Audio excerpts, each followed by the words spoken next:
All right, welcome everyone. It is December 2021. This is Athens Clarke County Mayor Kelly Girtz coming to you here from City Hall, where we are decorated for the holidays. I love nothing more than downtown when it's decorated during this season.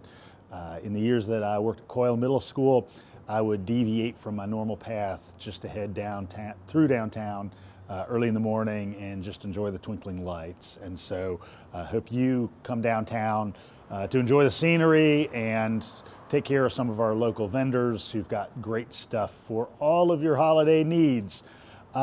Speaking of holiday needs, this time of year always has me thinking about our common needs just as human beings.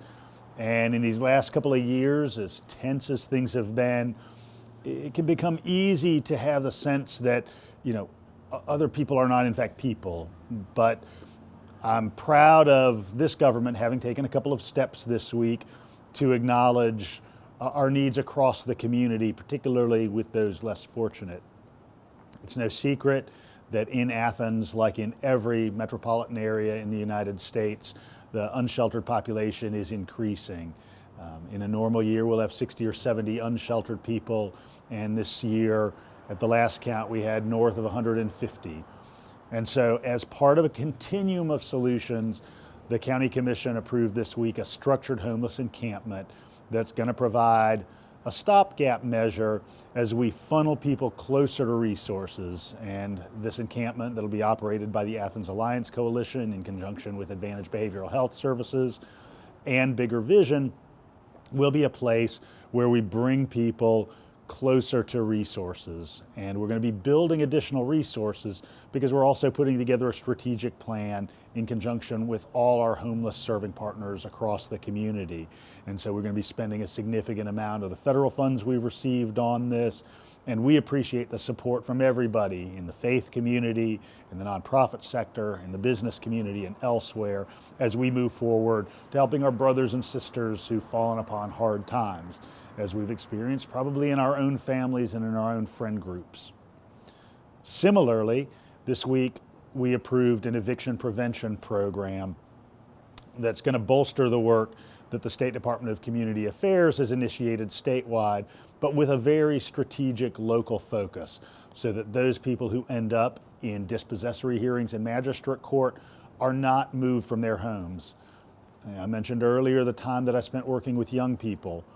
And among the most challenging experiences for young people is when they're displaced from their home. And it means they end up in a new school and a new neighborhood and without their friends and counselors and teachers who provide them consistency and stability in life. And so through this eviction prevention work, we're going to maintain greater stability for those in our community. We're looking ahead to 2022, obviously. And I want to mention just a couple of things to leave you with that you're going to be seeing in the first couple of months of 2022. An enormous one is going to be a partnership with youth-serving organizations throughout the community. Again, with some of the American Rescue Plan federal funds that we're receiving to make sure that we're holding on to the youngest and most vulnerable in our community through the great variety of good work that's already being done. And we're going to bolster that work with some additional collaboration and funding. Because one of the things that we know is if we hang on to young people when they're 10 and 12 and 14 years old, and we continue to support them throughout their young lives, they're going to go into early adulthood stronger and more capable. And that's what we want. We want to help folks right now, and we want to set them up for decades ahead of good life. We're also going to see a great redevelopment incentive package with inclusionary housing opportunity. And so you'll be seeing in February and March a new opportunity for more affordable housing in our community in those places that were built out in the 60s and 70s and 80s as strip mall centers and retail centers that don't include any housing right now. And so you're going to see some redevelopment of those kind of places that's going to mean that more people are able to have an affordable foothold and an affordable life in our community. So I couldn't be more excited about this work. So we'll be talking to you more about that in the new year.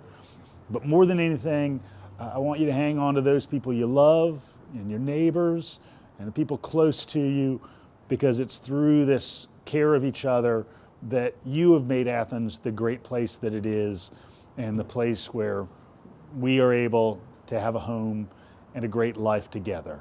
So bless you and have a wonderful holiday season. I'll be looking forward to seeing you in the new year.